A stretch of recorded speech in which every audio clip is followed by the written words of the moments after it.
আগের পর্বে আমরা দেখেছিলাম আমাদের যাত্রাপথের ভিডিও কলকাতা থেকে জঙ্গলমহলের পথে।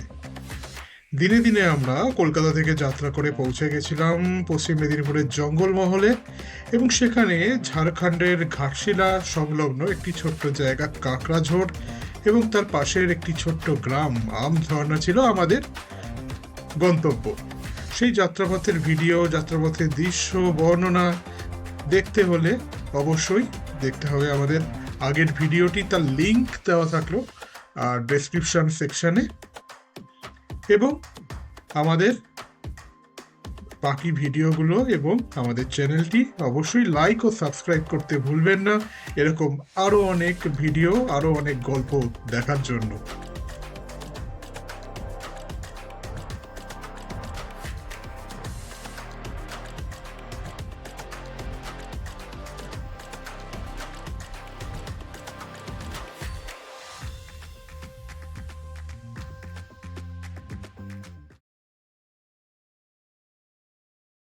পরের দিন সকালটা আবার গরম গরম চায়ের কাপে চুমুক দিয়ে বার হয়ে গেছিলাম পেছনের সেই জঙ্গলের মধ্যেকার রাস্তাটায়। এই পথটা কিন্তু আমার দারুণ লেগেছে। প্রকৃতপক্ষেই গ্রাম ছাড়া ওই রাঙামাটির পথ বলতে যা বোঝায়, তা এই কাকড়াঝোড় আমঝর্ণার আমলাশোল সার্কিটের শেষে একদম শেষ প্রান্তের যে পথ, সেটি ঠিক সেই গ্রাম ছাড়া সেই রাঙামাটির পথ। দুপাশে সবুজের হাতছানি, দূরে পাহাড় জঙ্গলের রেখা, পাখি ডাকছে, এদিক ওদিক ঝিঝি পোকার ডাক। আহা, প্রত্যেকটা সকাল, প্রত্যেকটা দিন যদি এরকম ভাবেই শুরু হতো, কি ভালোই না হতো বলুন তো।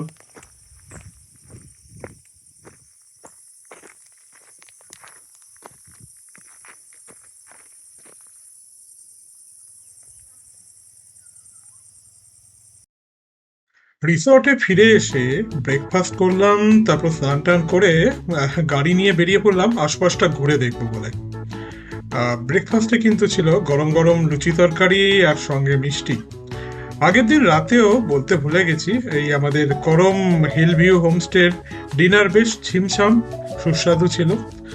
ভাত, ডাল, সবজি, ভাজা, তার সাথে চিকেন আর চাটনি, এই ছিল সাধারণ মেনু, কিন্তু বেশ বর্ষার রাতে বেশ জমিয়ে গরম গরম খাওয়া উপভোগ করেছিলাম।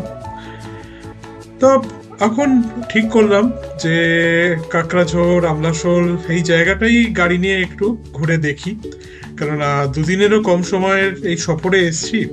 খুব বেশি কিছু আশেপাশের সাইট সিইং করার সম্ভবও ছিল না, আর আমি অত হুটোপাটি দৌড়াদৌড়ি করে ঘুরতেও পছন্দ করি না। এই জায়গাটাই তো বেশ সুন্দর, দেখাই যাক এই জায়গাটা একটু ঘোরাঘুরি করে এদিক ওদিক গাড়ি নিয়ে গিয়ে। গ্রামের মধ্যে দিয়ে চলতে চলতে হঠাৎ সামনে দেখতে পেলাম এই সিআরপিএফ এর গাড়িটা। এখানে কিন্তু এই পুরনো উপদ্রুত এরিয়াতে এখনো বেশ কিছু জায়গায় সিআরপিএফ বা কেন্দ্রীয় নিরাপত্তা বাহিনীর ক্যাম্প রয়েছে এখানে ওখানে। মনে করিয়ে দেয় পুরনো মাওবাদী উপদ্রবের দিনগুলোর কথা। আমলাশোল থেকে একটা পথ বেরিয়ে গেছে উত্তরে জঙ্গলমহলের মধ্যে দিয়েই বাঁকুড়ার দিকে, এবং সেই রাস্তাটা ধরে এগিয়ে গেলাম দুপাশে সবুজকে সাক্ষী রেখে। টিপ টিপ করে বৃষ্টি শুরু হয়ে গেছে কিন্তু তখন।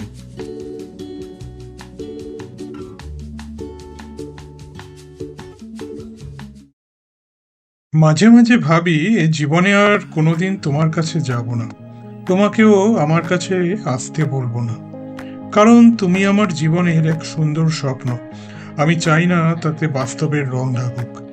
দূর থেকে আমি কত সহজ দুঃখী অবশ্যই, কিন্তু নৈকট্যের দুঃখ তো আরো অনেক বেশি হতে পারত। কে বলতে পারে? তাছাড়া জানালার শাসির উপর থেকে শ্রাবণ দিনের বৃষ্টির সবুজ আভা সরে গেলে, গাছ আবার তার স্বচ্ছতা ফিরে পেলে, ওপাশে কি যে দেখা যাবে তাই বা কে বলতে পারে। তার চেয়ে দূরে থেকে আমার সব স্বপ্ন দিয়ে ঘেরা এই ঘেরাটোপের মধ্যে আমার বড় সোহাগের কল্পনাগুলিকে ছোট ছোট নানা রাঙা বদ্রি পাখিদের মতোই ইচ্ছে সুখের দানা খাইয়ে বাঁচিয়ে রাখি। ভবিষ্যতে কোনোদিন তাদের সকলকে খাঁচার দরজা খুলে উড়িয়ে দেব বলে।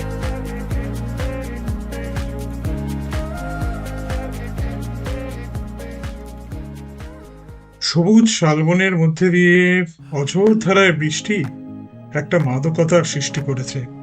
গাড়ি চালাতে চালাতে যেন একটা অদ্ভুত আবেশ তৈরি হচ্ছে। বৃষ্টিটাকে সম্পূর্ণ উপভোগ করবো বলে এক জায়গায় থামিয়ে দিলাম গাড়ি। শুনবো তার শব্দ, দেখবো তার উইন্ডস্ক্রিনের কাছে ছবি এঁকে যাওয়া জলের রেখায়।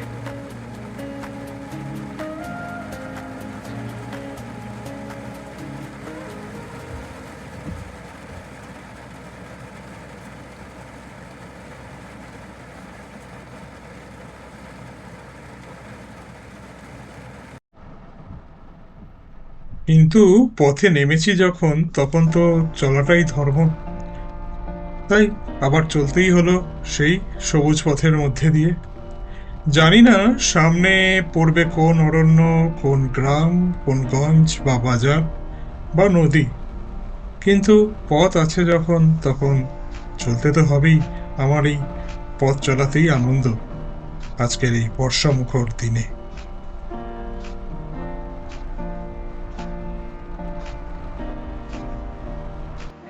পথে যেতে যেতে কিন্তু একসময় বৃষ্টিটা ধরে এলো এবং এক জায়গায় গাড়ি থেকে নেমে পড়লাম দুপাশের সবুজকে একটু ছুঁয়ে দেখবো বলে, আর অবশ্যই কিছু ফটোশুট তার সঙ্গে।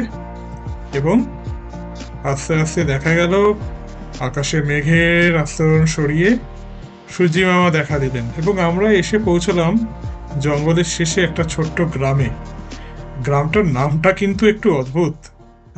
এই আশেপাশের সুন্দর প্রকৃতির সাথে একটু বেমানান্ত বটেই, এবং গ্রামের নামটি শুনলে আপনারা অবাক হবেন। গ্রামটির নাম হলো ছুরিমারা। ছোট্ট একটি গ্রাম, এই জঙ্গলমহলের অরণ্যের শেষ প্রান্তে কয়েক ঘর মাত্র লোকের বাস। এদিক ওদিক ছড়িয়ে কিছু মাটির বাড়ি, তাদের রং বেরঙের দেওয়াল, যেমনটা বাকি গ্রামগুলোয় আমরা দেখেছি এখানে। এবং গ্রামের মধ্যে দিয়ে আস্তে আস্তে গাড়ি চালিয়ে কিছু দূর এগিয়ে গেলাম দুপাশের দৃশ্য উপভোগ করতে করতে। তখন দুপুর বেলা, খুব বেশি লোকজন পথে নেই, এমনিতেও এসব জায়গায় জনসংখ্যা বেশ কম। অবশেষে গাড়ি ঘুরিয়ে আবার ফিরে চললাম যেখান থেকে এসেছি, সেই আমলাশোলের দিকে আবার। এই যে রাস্তার মোড়ে এসে পৌঁছলাম, এখানে দুদিকে দুটো পথ গেছে, দুটোই কিন্তু সেই আমলাশোলে গিয়ে পৌঁছেছে।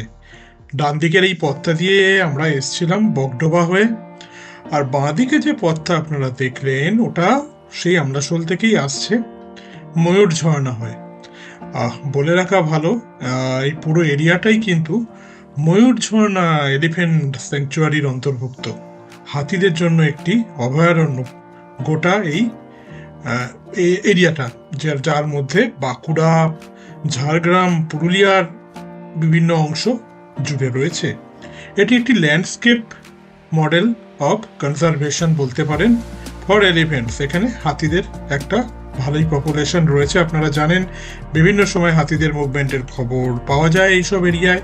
এখান থেকে ওখানে তারা যাচ্ছে, কখনো কখনো গ্রামে মানুষের সাথেও সংঘাতে জড়িয়ে পড়ে। এরকম ঘটনাও আমরা প্রায় শুনতে পাই খবরে।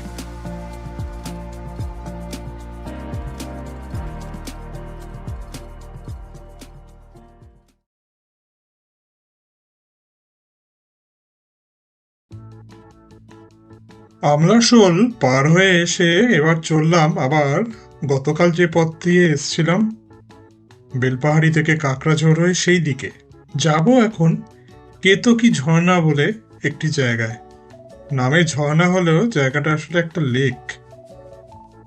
সেই দিকেই চলেছি গাড়ি নিয়ে। এই কেতকী ঝর্ণা আমলাশোল থেকে আসতে হবে আপনাকে কাকড়াঝোড় যাওয়ার পথে, তারপর সিংডোবা গ্রামের দিকে আপনাকে বাঁক নিতে হবে।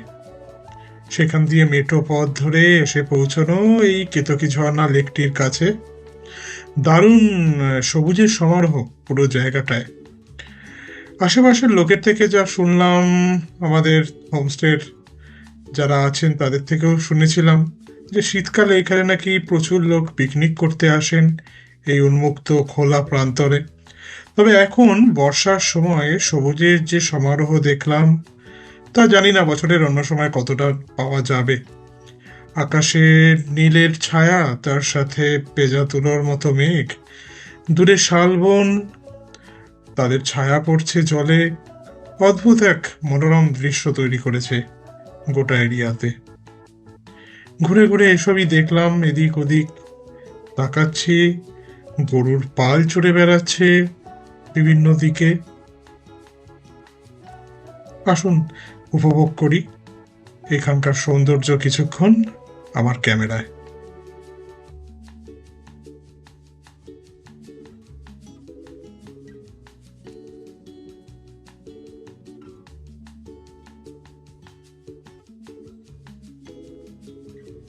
দেখতে পেলাম গ্রামের একটি পরিবার, বাচ্চা থেকে বুড়ো সবাই মিলে গরুর পাল চড়াতে এসছে।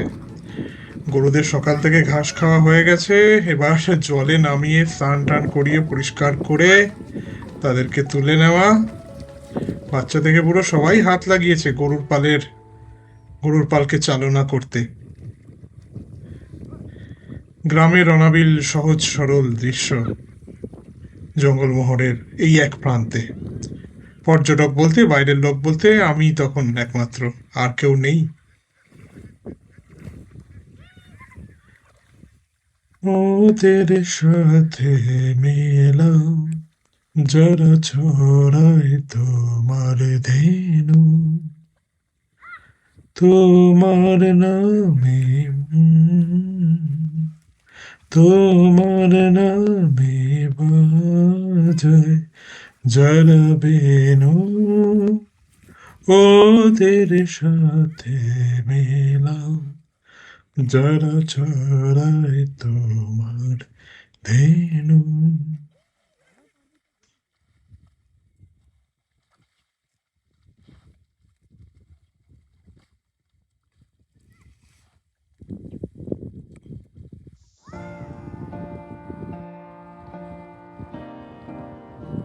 বর্ষার জল জমে এই যে ছোট্ট লেকটি তৈরি হয়েছে, তার আশেপাশে বেশ কিছুক্ষণ এদিক ওদিক ঘুরলাম। সবুজের এই আহ্বান, সবুজের এই সমারোহ ছেড়ে যেতে কিন্তু মন চাইছিল না। এদিক যাচ্ছি ওদিক যাচ্ছি লেকের, এবং জনবিরল তখন প্রায় জায়গাটা বলা যায়। অপূর্ব নির্জনতা উপভোগ করছিলাম।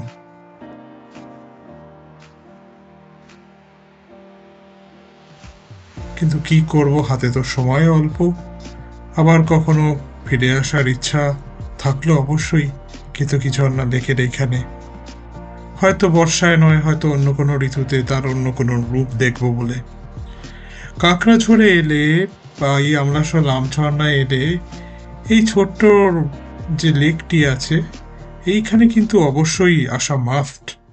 এখানকার সৌন্দর্য সত্যিই অনাবিল, সত্যি দারুণ মনোরম, মনোমুগ্ধকর।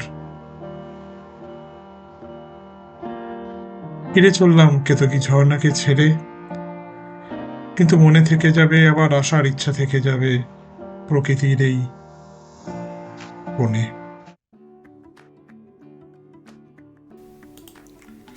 কেতকী ঝর্ণা থেকে ফেরার পথে হঠাৎ মনে করলাম আমলাশোলের কাছে আরেকটা হোমস্টে রয়েছে, সেটা একবার দেখে যাব।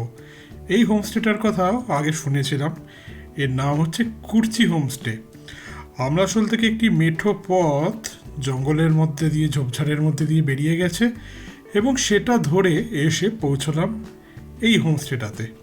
বেশ কয়েকটি ছোট ছোট কটেজ, ডবল বেডরুম ঘর এই হোমস্টেতে রয়েছে। তখন দুপুরবেলা, এবং যা দেখলাম এখানে তখন আর কোনো অতিথি নেই। যা শুনতে পেলাম সকালবেলায় তারা চেক আউট করে গেছেন। অখণ্ড নিরিবিলি জায়গা তখন এখানে। পাখি ডাকছে এদিক ওদিক, মেঘ করে আছে, ঠান্ডা ঠান্ডা একটু হাওয়াও দিচ্ছে। সবুজের মধ্যে জঙ্গল ঘেরা একটা আস্তানা। এটাও কিন্তু কাঁকড়াঝোড়ে থাকার জন্য বেশ ভালো একটা ঠিকানা। কাঁকড়াঝোড়ে কিন্তু এছাড়াও বেশ কয়েকটা হোমস্টে রয়েছে এদিক ওদিক। যেমন পথে যেতে যেতে পথের পাশে পেয়েছিলাম এই কোজাগর হোমস্টে। ঠিক আমলাশোল আর আমঝর্ণার মাঝামাঝি। এটি হলো জলনুপুর হোমস্টে, একটি ওয়াটার বডির পাশে ছোট ছোট কটেজ। ইষ্টিকুটুম হোমস্টে রাস্তার একদম ধারেই। এছাড়াও এখানে রয়েছে সেই টেনিদার চারমূর্তি অভিযান খ্যাত চারমূর্তি হোমস্টে। তবে যাই বলুন না কেন, আমার কিন্তু সবচেয়ে ভালো লেগেছিল আমাদের এই করম হিল ভিউ হোমস্টে। এবং সেখানে ফিরে এসে দুপুরবেলা মাছ ভাত ডাল আলু পোস্ত দিয়ে লাঞ্চ। এবং লাঞ্চের পর আমার মনে হলো কি, আবার হঠাৎ আমি বেরিয়ে পড়লাম জঙ্গলের রাস্তায় ঘুরতে। কেননা এখানের এই সবুজ সেটা উপভোগ করতেই তো এসেছি। এবং সেটা এই মেঘলা দিনে যখন গাছের পাতার রং আরো গাঢ় হয়ে গেছে, এবং অরণ্য থেকে বেরোচ্ছে একটা অদ্ভুত ভিজে সোঁদা গন্ধ, একটা বনজ গন্ধ, তখন সেটাকে উপভোগ করার মজাটাই অন্যরকম। এখন আমি যাচ্ছি আপনাদের যে আরেকটি পথ দেখিয়েছিলাম, আমলাশোল থেকে চলে যাচ্ছে সেই ছুরিমারার দিকে, যেটি ময়ূরঝর্ণা গ্রাম হয়ে গেছে, সেই পথ ধরে আবার চলেছি ছুরিমারার দিকে। ডেস্টিনেশন ছুরিমারা নয়, ডেস্টিনেশন কিন্তু কিছু নেই, চলেছি শুধু এই বন্য পথটিকে উপভোগ করার জন্য। এই রাস্তাটা একটু বেশি পাহাড়ি এবং একটু চড়াই উতরাই রয়েছে এই রাস্তায়।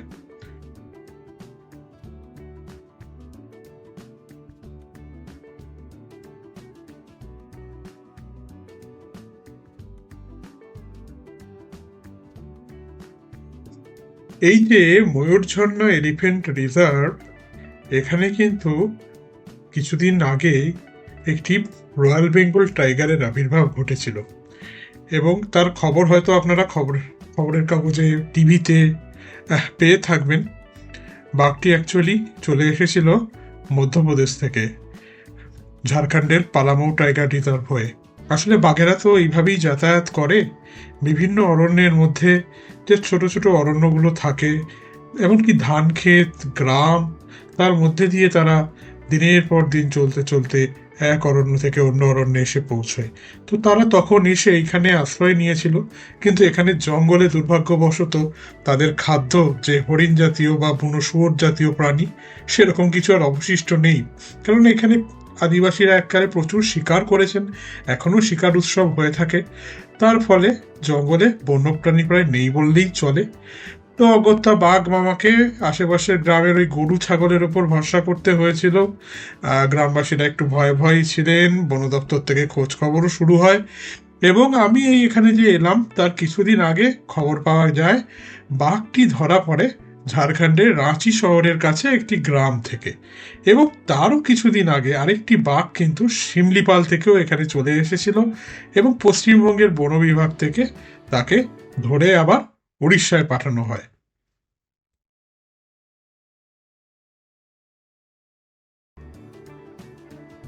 পথ এখানে সবুজের সমুদ্রে হারা। এখনো হয়তো এক কিশোর কঞ্চি হাতে এর মাঝে অবিরাম ঘুরে বেড়ায়, হারিয়ে যায় বন ধুঁদুলের আড়ালে, উল্টি বাঁচড়া বইচি ঝোপের জটলায়, তার লুকোচুরি বাঁশবনের ফাঁকে ফাঁকে, আম বকুল আর সাঁই বাবলার শ্যাম ছায়ায়। সে যেন এই বনস্থলীর সবুজ আত্মার প্রতীক, তাকে ঘিরেই ঋতুতে ঋতুতে বনপুষ্পের মহোৎসব।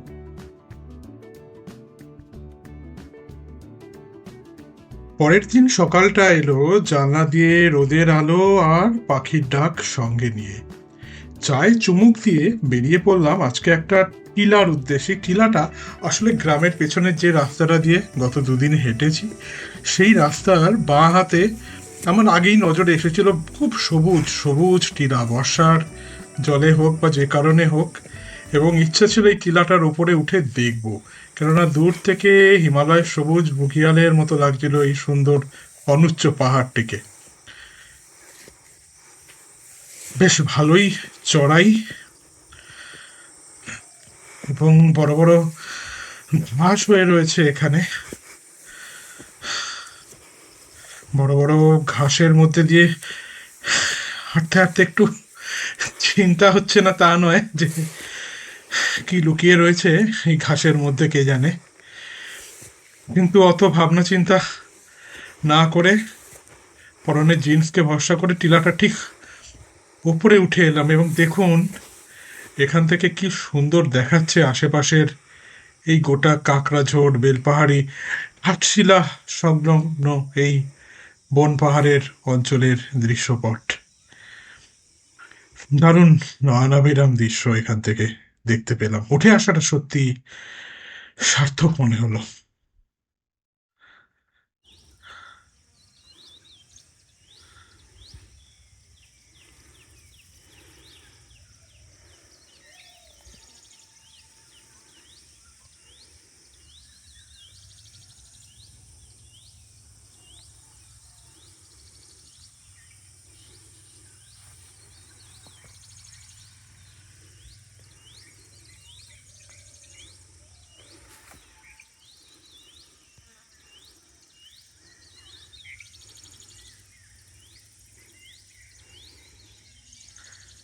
টিলার ওপরের মন কেমন করা প্রকৃতি ছেড়ে এসে এইবারে গ্রামের একটা অন্য মেঠো পথ ধরলাম।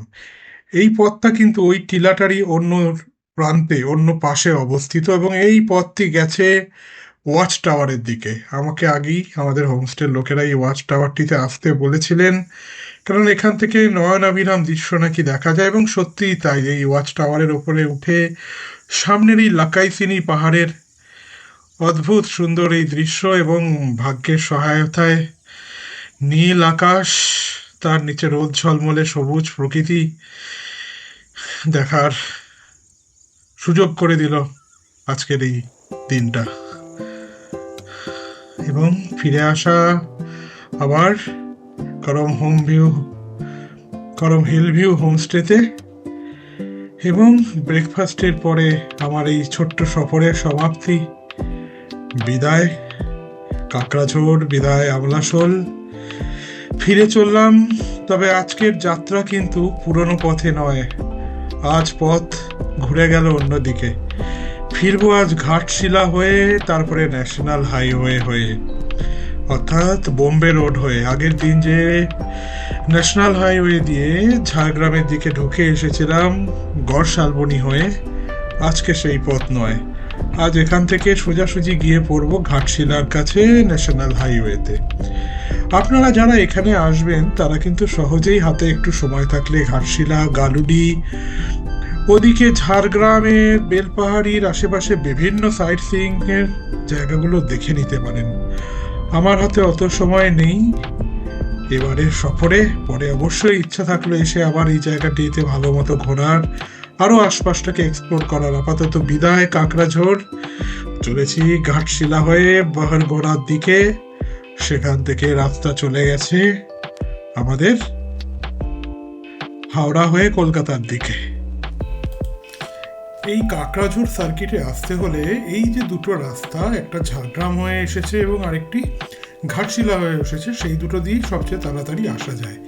এছাড়াও কিন্তু বাঁকুড়া হয়েও আপনারা আসতে পারেন, মুকুটমণিপুর, ঝিলমিলের জঙ্গল, এইসব জায়গাগুলোকে সাক্ষী রেখে। কাকড়াঝোড়ের ওপর আমাদের এই ভিডিওটি ভালো লেগে থাকলে অবশ্যই লাইক করবেন এবং কমেন্ট সেকশনে আপনাদের মতামত জানাতে ভুলবেন না।